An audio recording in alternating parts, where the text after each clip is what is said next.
Hey, Theo. Hi, George. Wait, what are you doing? I mean, I was trying to pull a staple out, but... With that? Why? Because it's what I had on me. It's easy and convenient, you know? Okay, listen. You need to use honky chonkers for hard use jobs. You see? Look at this. It's gonna be so just easy. Yeah, but like... Oh.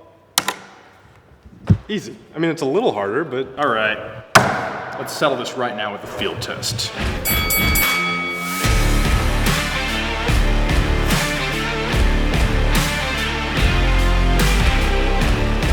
So before we do this test, we gotta pick up some stuff. Store. Like meat, zip ties, anything else?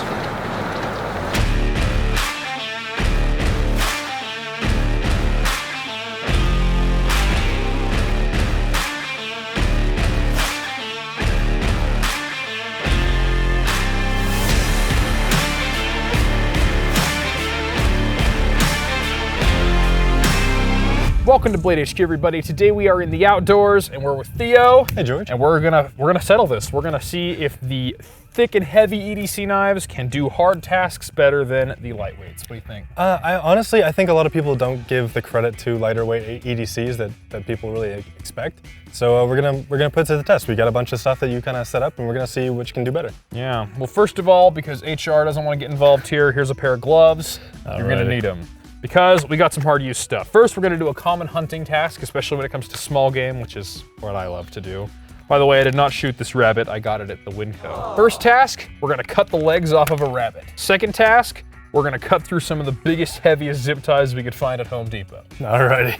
Next up, we're gonna take 20 swings each with the knife of our choice on this piece of seasoned hardwood and see who can make the biggest dent out of it. I don't think either of us are gonna make it through, but we'll see. We're gonna stab some cans, see if we can open them, and then open some Doritos. Alrighty. See if we can handle some of that. And lastly, split down, make feather sticks, scrape ferro rod, make fire. Sounds good to me. These sound like, I know that some of these are gonna be a little bit more on like the abuse side, so like the cans and maybe the Doritos, depending on how we open it. It'll be a good comparison, I think. Let's get into it. All right, so I'm gonna give you the rundown of my 5 heavyweights.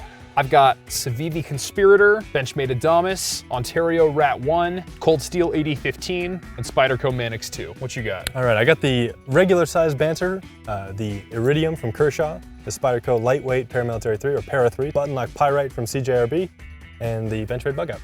All right, let's get into our first task, which is rabbit legs. So I've got rabbit hind legs right here.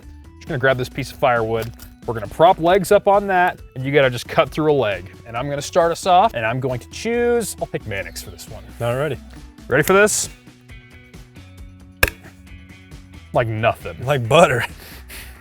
All right, let's see how the Pyrite fares. I mean, I got through half of it. And all of it. There it is. How's the edge look? How's the edge look? Edge is totally fine. As far as I can see. What? All right. Well, Manix made it through faster. So that's it for that blade, correct? So once we've done that one, we're not using the next one? Use it and lose it, which is sad because I love the Manix. All right, so that's our rabbit. He will become stew later. Thank you for your assistance. Next up, zip ties. You want to start this one off? I will. Let's see what I'm gonna use. I think for this, I'll probably use the Para 3. All right. All right, so what are we gonna do? Just 2? Just 1. Per? Okay, just 1? Yep. I put a lot in there so we don't get sticks separating. All right. Let's see here. There we go. That wasn't bad at all. Let's check the edge. That's Looks fine to me. And then this one is in CTS BD1N, in case you guys are curious about the steel. Well, that was a fairly impressive performance, but let's see how Civivi Conspirator does. You ready for this?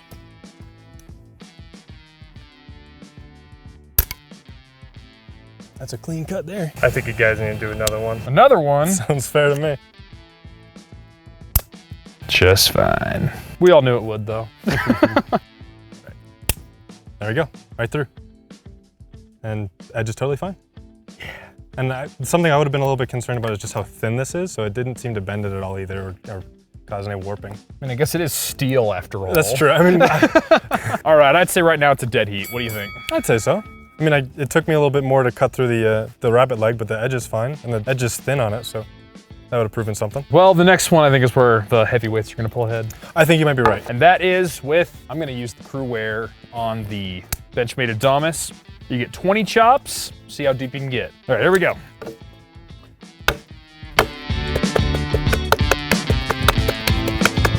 I think I'm gonna have a tough time beating that. This knife's a tank.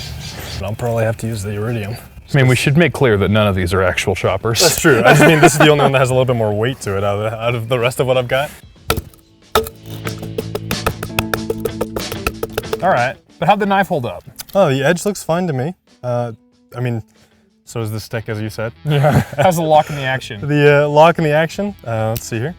Oh, glove's getting in the way, but yeah, feels fine. It's on bearing, so it's smooth. Not much play at all. I think just a little bit of side to side, but nothing up and down. Feels like it's right out of the box. Yeah. Very impressive. All right, but I mean, the chunk Yeah, you doesn't clearly lie. won it with the Adamas, far and away, much better. 4 ounces on the iridium, though? Yeah, that's true. All right, well done. All right, next up, beans. Beans. So when we were in the beans section, I just grabbed black beans because that's the gospel truth. And then you got the pintos. Why? I like pinto, sorry. It's just my thing. All right, well, let's see how your knife can open I it. think I like chili beans too. Chili beans. Chili bean pinto. This isn't just your plain old. I'm gonna go with the banter for this one. I think this might be a little bit safer just because it's G10. And as far as I'm concerned, the best way to do is sort of just put it like here and just smack it. Are we cutting all the way open? All the way did open. Pierce. There we go. All the way. Oh, all the way. All right, now take a bite of your beans. Oh, I didn't think he'd actually do it. That's good. All right, let's take a look at this thing. And so the finish is definitely taking a little bit of a beating, but the edge, honestly, there's a little bit of rolling near the tip and maybe some chipping there, but you could probably still cut with this thing. And that's like a 5-minute sharpening session away from new. Yeah, that's really not that. You could probably strop that away. All right, let's see how Mr. Rat 1 does.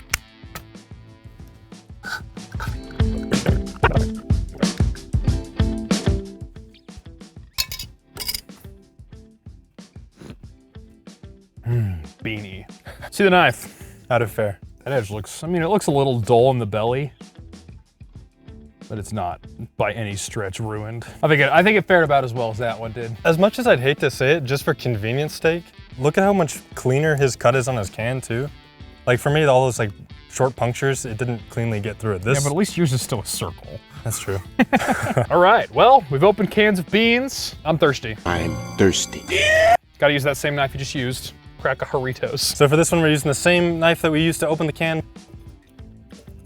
Fortunately, I've got gloves on, so I'm not as concerned about the edge. There we go. Finish, scratched up a little bit, but completely solid. Please forgive the tip down pocket clip. I won't. It's fresh out of the box. All right, here we go.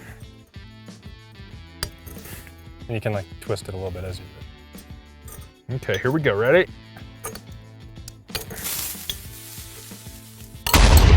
There you go. So, here's what I'll say of that. I don't know how much of this is knife and how much of this is user error, but I definitely scratched the spine of the knife a little bit doing that. It might just be because this D2 might be a little bit softer than the S35. I mean, you didn't spill either though. Holy fizz. Pineapple was the good choice. That's delicious. I know it was either this or the tamarind. All right, so what we're gonna do, we're gonna take a giant piece of firewood and we're gonna bring it to flame. Can you do that? I mean, I'm gonna try. By the way, I chose the Cold Steel AD15 because the Scorpion lock is the coolest lock in the world.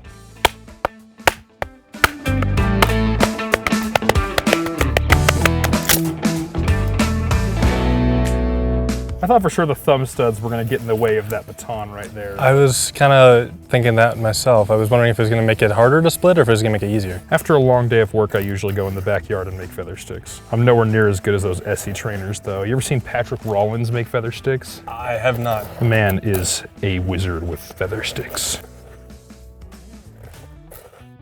This All seems right. like it's going through it pretty easily. Bring our feathers back. Grab my ferro rod. Let's see if this spine wants to scrape for us. I'm wondering if it's sharp enough because it's Yeah. got a little bit of a rounded like side to it, so I'm curious if it's actually gonna be able to bite it all. This spine does not want to scrape a spark. So the ongoing debate with fixed blades is, do you want a sharp spine or a rounded spine? The rounded spine's a lot more comfortable on your thumb when you're using the knife, but the sharp spine can scrape a ferro rod. My knife, I don't know about Theo's knife, does not have a sharp spine, so it's not gonna scrape that ferro rod. So I swapped over to the saw of my Leatherman, which does. And if Theo's knife isn't sharp, that won't be a ding against it, or this one, it's just the way the knife was made. And if you want a sharp spine, you can take it to your sharpener, to a belt sander or whatever, sharpen that spine right up, and it'll throw sparks all the live long day.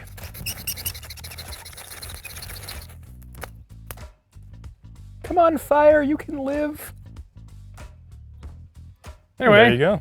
fire, yay. All right, you're up. All right, for this last one, I used the bug out. I carry a bug out pretty much every day. I love the thing. It's just really nice and light and thin, and I mean, everybody knows about the bug out. I know that if you use something thinner like this, it's probably a good idea to close the lock and just kind of have it like this. But because George had his open, I'm gonna do the same thing, and we'll see what it does to the spine here.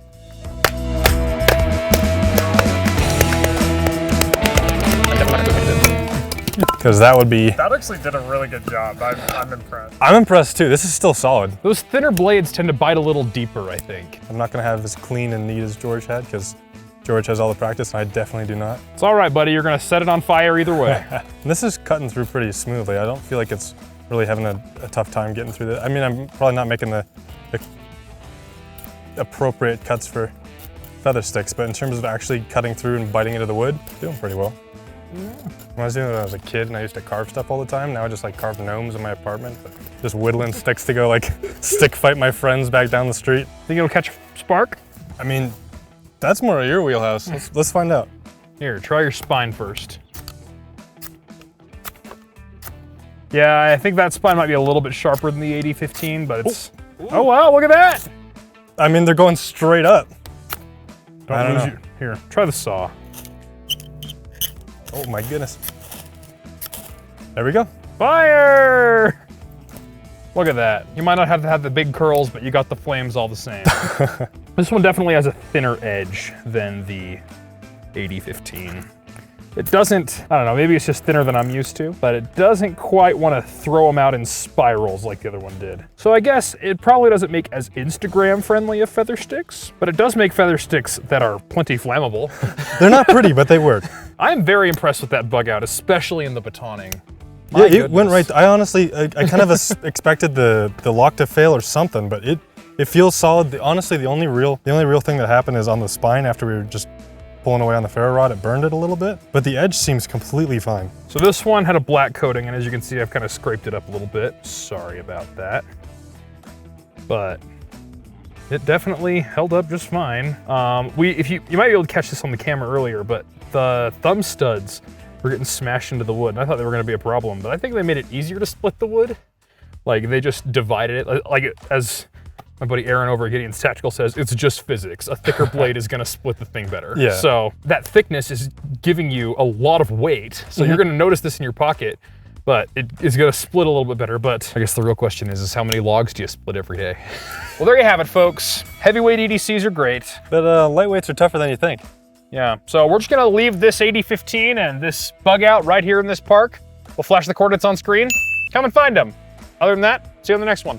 Take care.